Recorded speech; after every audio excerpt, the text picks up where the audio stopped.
Habang sumisikat ang araw sa skyline ng Las Vegas, mahimbing na natutulog si Randy Howard, bisita sa Metro-Goldwyn-Mayer Grand Hotel matapos magpakasasa sa aliw ng lungsod kagabi. Nagising siya dahil sa ingay sa labas ng kwarto at tunog ng sirena sa kalsada. Hindi alam ni Randy at karamihan ng bisita na mabilis na kumakalat ang nakamamatay na sunog sa hotel. Habang nagkakamalay, napagtanto niyang nasa isang nakamamatay na bitag siya. Puno ng usok ang mga pasilyo at saan man siya tumakbo, laging dead end ang abot. Wala na siyang magawa kundi magdasal ng himala.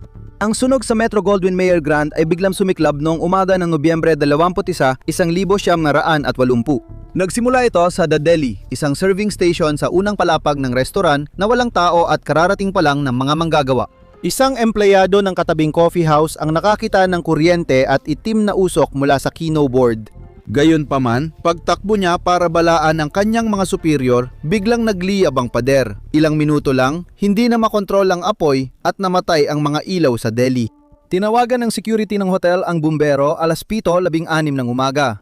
Pagkalipas ng 2 minuto, dumating ang unang fire truck at rescue unit mula istasyon 11. Kasunod nila ay dumating pa ang 3 fire truck, isang ladder truck, isang hose wagon at isang rescue unit na may kabuuang 23 bumbero. Pagpasok ng unang unit ng disiplinadong unit sa kasino mula Hilagang Entrada, hindi nila nakita ang senyales ng pagkataranta sa mga bisita na walang alam sa nangyayari. Pagkatapos, ilang talampakan mula sa silangang bahagi ng kasino, lumitaw ang malaking apoy at makapal na itim na usok mula sa deli entrance. Dahil sa usok, napilitang lumikas palabas ng gusali ang mga bumbero at bisita ng kasino. Wala pang 1 minuto, lumabas ang mga bumbero at tumakbo sa kanilang truck ayon sa isa sa kanila. Noong mga oras na yon, nag-apoy na sa pangunahing pasukan sa kanluran, ibig sabihin nagliliyab na ang buong kasino. Alas 7:21 ng umaga. Nagpadala ng ikalawang alarma ang engine 11 kaya dumating ang 4 pang fire truck, isang hagdanan, hepe ng batalyon at rescue unit. Lumakas bigla ang apoy kaya nagpadala sila ng ikatlong alarma at humingi ng tulong. Ang sirena ang gumising sa mga bisita ng hotel. Akala ng marami sa kalapit na gusali ang aksyon dahil walang abiso na hotel pala ang nasusunog. Doon lamang sila nagsimulang magpanik nang lumabas na ang usok. Wala kaming narinig na sigaw o ingay, maliban sa mga bumbero na akala namin ay papunta sa iba. Wala ring sprinkler, puro usok lang. Walang sinuman ang nabigyan ng babala. Walang kahit sinong staff ng hotel ang nagsikap na abisuhan kami kung nasaan kami. Walang kumakatok sa mga pintuan. Narinig ko ang maraming tumatakbo sa hallway na para hindi normal. Kaya binuksan ko ang pinto at nakita kong mausok ang hallway. Hindi pa rin ako nakabihis. Kinuha ko ang aking coat. Basta ako umalis. Tumakbo ako ng tumakbo. Pero wala akong narating. Kahit na nagnangalit ang apoy sa loob ng kasino at sa unang palapag, kakaunti lang ang umabot sa hotel tower. Pero ang usok, umabot.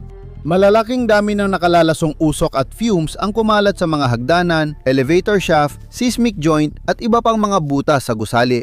Dahil dito, ang hotel tower ay parang naging higanteng tsimenea na naggala ng usok at fumes hanggang sa pinakataas na palapag mula sa labas.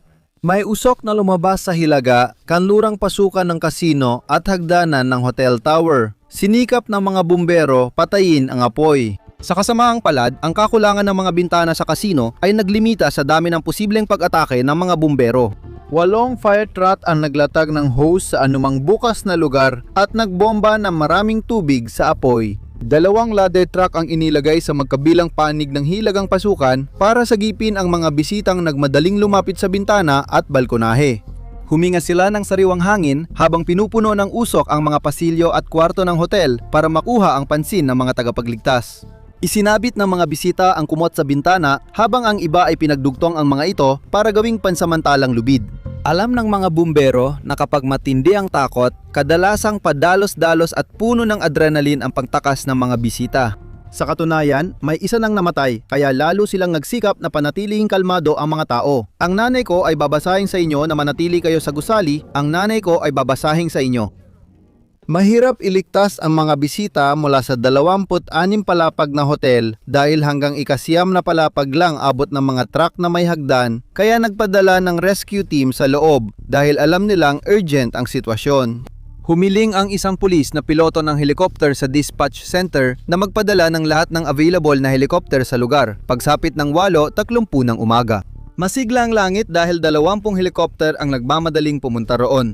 Tumulong din ang United States Air Force sa pamamagitan ng pagpapadala ng malalaking helicopter mula sa kalapit na base.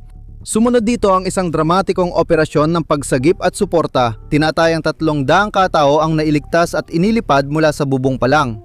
Ipinakita ng Air Force ang mabilis na aksyon at mahusay na koordinasyon dahil nagsagawa rin ang kanilang mga helicopter ng matapang na pagsagip kung saan 12 katao ang iniligtas mula sa delikadong kinalalagyan sa kanilang mga balkonahe. Ginamit ang mga helicopter bilang lifeline na nadadala ng mahahalagang kagamitan sa lugar na insidente. Nagbigay sila ng bagong self-contained breathing apparatus bottles na mahalaga sa mga pumapasok sa mausok na lugar. Ang mga bumbero at kagamitan ay inilipad sa bubong ng hotel para matiyak ang tuloy-tuloy na pag-respond sa gusali. Nilibot ng mga bumberong may breathing apparatus ang hotel para hanapin ang nangangailangan ng tulong sa 2,000 at 100 kwarto. Mahirap ang kanilang trabaho. Maliban sa airlift, gumamit sila ng hagdan, lubid at iba pa para may labas ang mga bisita. Tumulong din ang isang construction worker sa pagpapalawak ng gusali. Ginamit niya ang scaffolding platform para mailigtas ang maraming tao. May babaeng saglit lang nagpahinga. Inilabas na ang isang paa sa bintana at handa ng tumalon. Kaya siya ang una naming ibinaba sa scaffolding. Umakyat pa ako ng 2 beses at nakababa ng mas maraming tao. Pero dahil sa usok, kinailangan ko na umalis. Maraming bisita ang nalanghapang usok at lason. Marami sa mga nailigtas ay nahirapang huminga at ang ilan ay inilabas na walang malay.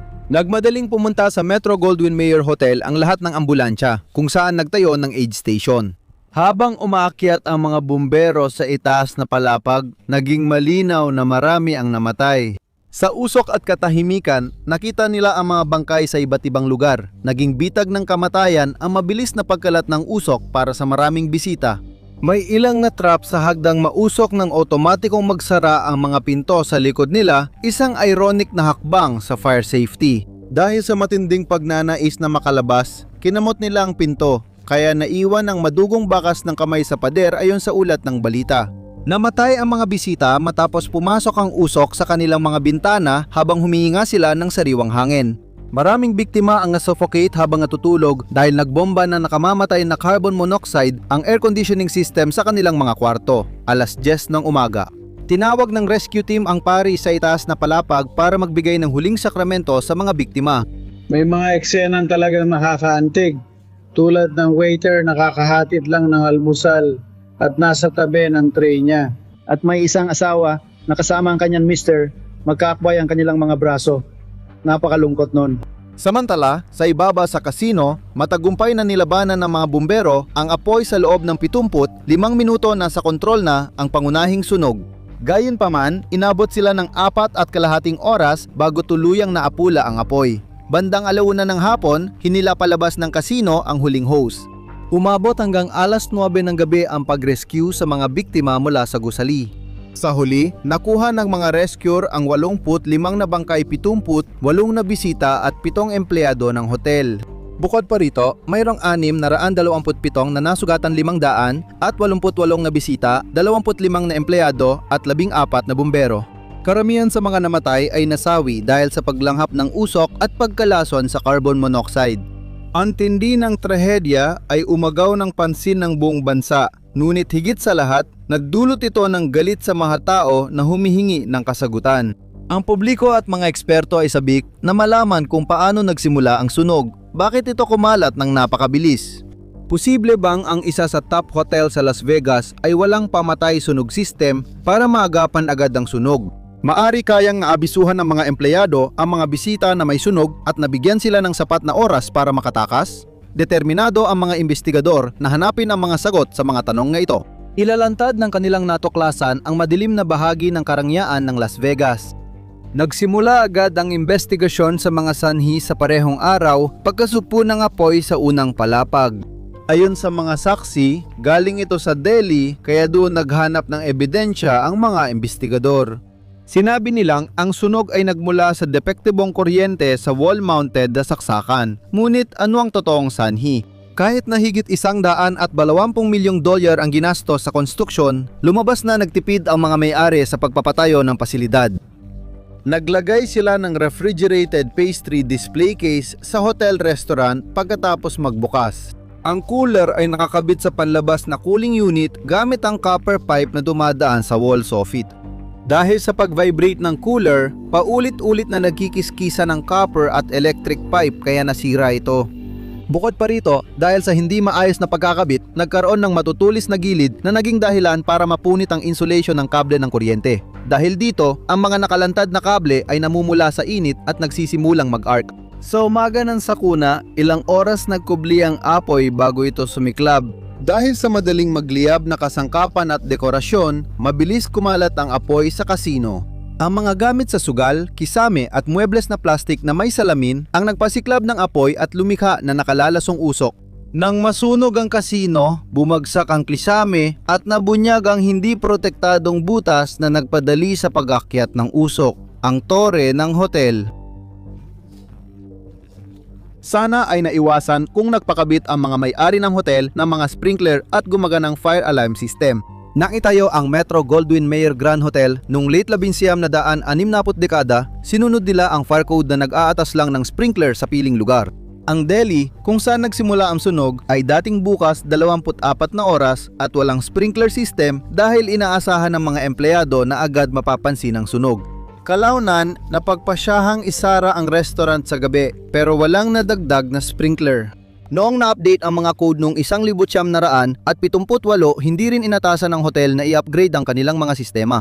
Mayroong fire alarm system, ngunit luma na ito at napinsala ng apoy bago pa ito ma-activate. 8 taon bago ang trahedya, noong 1972, nagbigay ng suhestiyon ang Clark County Fire Department na maglagay ng fire system. Tinanggihan ng mga may-ari ang panukala. Dahil sa gastos, tumanggi silang bayaran ang halagang $172,000 o 0.16% ng kabuuang puhunan ng proyekto. Nagpatuloy kami at nagbigay ng mga rekomendasyon, maging pasalita man, kasama ang mga arkitektong nakaupo sa amin sa mesa. Uulit, tama ba? Bakit mo sa tingin? Hindi nagbago ang hotel. Wala akong ideya. Nanggit-ngit ang publiko sa revelasyon, ngunit maring itinanggi ng pamunuan ng hotel ang naturang panukala. Bakit hindi ito ginawa? Hindi ko narinig ang hiling ni Diaz. Dahil para lang sa bagong gusali ang mga sistema ng proteksyon sa sunog sa Las Vegas, hindi na kailangang sumunod ang pamunuan ng Metro Goldwyn Mayer. Bilang tugon sa trahedya, nagtatag ang gobernador ng Nevada ng espesyal na komisyon para sa kaligtasan sa sunog. Noong 1981 nag-utos, ang estado na ang lahat ng hotel, motel, opisina at apartment na lampas. 55 talampakan ng taas ay kailangang maglagay ng fire sprinkler system sa loob ng 3 taon. Kailangan na ngayon ng voice communication sa mga hotel at pampublikong gusali para sa pagtitipon. Mga sistema ng paglikas, smoke detector sa lahat ng silid-tulugan at otomatikong pagpatay ng heating, ventilation, and air conditioning system para maiwasan ang pagkalat ng usok kapag may sunog. Dahil dito, nang unang Nevada sa regulasyon ng kaligtasan sa sunog. Gumastos ang Metro Goldwyn Mayer Grand Hotel ng $50 milyong para ayusin ang pinsalang dulot ng sunog nang muling magbukas ito noong Hulyo 1981. Tampok dito ang modernong computer-controlled fire prevention system na nagbabantay sa 1,300 lokasyon ng hotel. Bukod pa rito, hinarap din ng pamunuan ng Metro Goldwyn Mayer Grand Hotel ang mahigit 1,350 demanda na humihingi ng higit sa $2 bilyong kasama ang 80 tagagawa at supplier. Sa huli, nagkasundo ang Metro Goldwyn Mayer na magbayad ng kabuuang $223 milyong bilang danyos, ngunit hindi nila kailanman inamin ang anumang uri ng kapabayaan. Walang naging kasong kriminal laban sa mga responsabale sa pagpapatupad ng building codes, pamunuan ng hotel at mga nagtayo nito. Pagkatapos muling magbukas, nagpatuloy ang palabas. Ang alaala ng sunog sa Las Vegas ay nananatili lamang sa mga alaala ng mga nakaligtas dito. Panoorin ang susunod na episode na ito. Kung nagustuhan mo ang video, paki-like at magkomento para suportahan ang channel.